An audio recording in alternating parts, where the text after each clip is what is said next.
Breaking news చూస్తున్నాం. తిరుపతి జిల్లా పాకాలలో ఘోర రోడ్డు ప్రమాదం చోటు చేసుకుంది.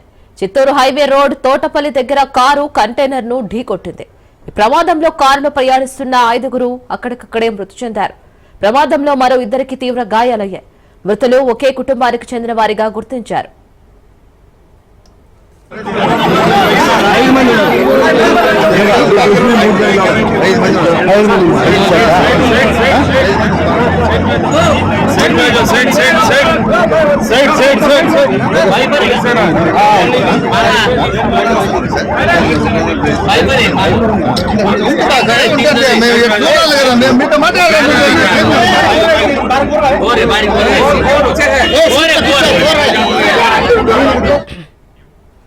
తిరుపతి జిల్లా పాకాలలో ఘోర రోడ్డు ప్రమాదం చోటు చేసుకుంది. చిత్తూరు హైవే రోడ్ తోటపల్లి దగ్గర కారు కంటైనర్ ను ఢీకొట్టింది.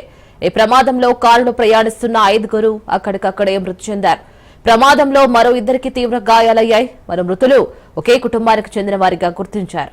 మరి ఘటనకు సంబంధించి మరింత సమాచారం మా ప్రతినిధి కిరణ్ అందిస్తారు. కిరణ్, మరి కారు ఢీకొనడానికి కంటైనర్ ను ఢీకొనడానికి ప్రమాదం అతి వేగమే అంటారా? అందులోనూ ఒకే కుటుంబానికి చెందిన వారు మృతి చెందినట్లు మనకి అందిన సమాచారం మేరకు తెలుస్తుంది. సో దేని వల్ల ఈ ప్రమాదం జరిగి ఉండొచ్చని అనుకుంటున్నారు? ఏదైతే పూతలపట్టు నాయుడుపేట జాతీయ రహదారిలో తిరుపతి నుంచి చిత్తూరు వైపుగా వెళ్తున్న కంటైనర్, అదేవిధంగా తమిళనాడుకి చెందిన ఇసుక కారు వెనుక నుంచి వెళ్ళిపోయి ఎదురుగా వస్తున్న వాహనాన్ని తప్పించిపోయి ఒక్కసారిగా ఈ కంటైనర్ వెనక భాగంలో కొట్టుకుందని చెప్పుకోవచ్చు. ఈ నేపథ్యంలోనే ఒక్కసారిగా అతి వేగంగా వెళ్తున్న ఈ కారు ఒకసారిగా గుద్దుకోవడంతో మొత్తం కూడా నుజ్జు అయిపోవడం. అందులో భాగంగానే దాంట్లో ప్రయాణిస్తున్న 7 మందిలో 5 మంది కూడా అక్కడికక్కడే మొత్తం కూడా చనిపోయినట్టు.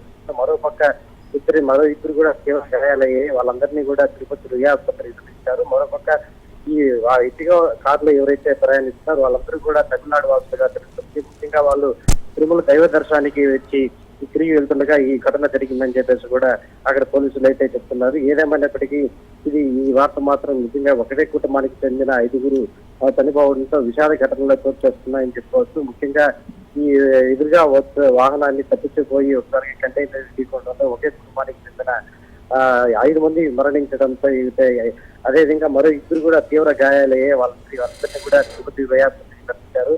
అయితే ఏదైతే కంటైనర్ లోపల ఇరుక్కున్న ఈ కార్లు కూడా తీసేందుకు, అదేవిధంగా క్షతగాత్రులను చనిపోయిన మృతదేహాలను తీసేందుకు స్థానికంగా ఉన్న అక్కడున్న వ్యక్తులను, అదేవిధంగా పోలీసు అధికారులు వచ్చి ఒక్కసారిగా ఆ మృతదేహాలన్నీ వెలికి తీసే ప్రయత్నం అయితే ప్రస్తుతానికైతే చేస్తున్నారు.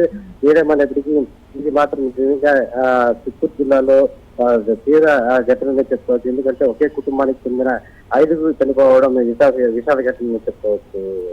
Right Kiran, thank you.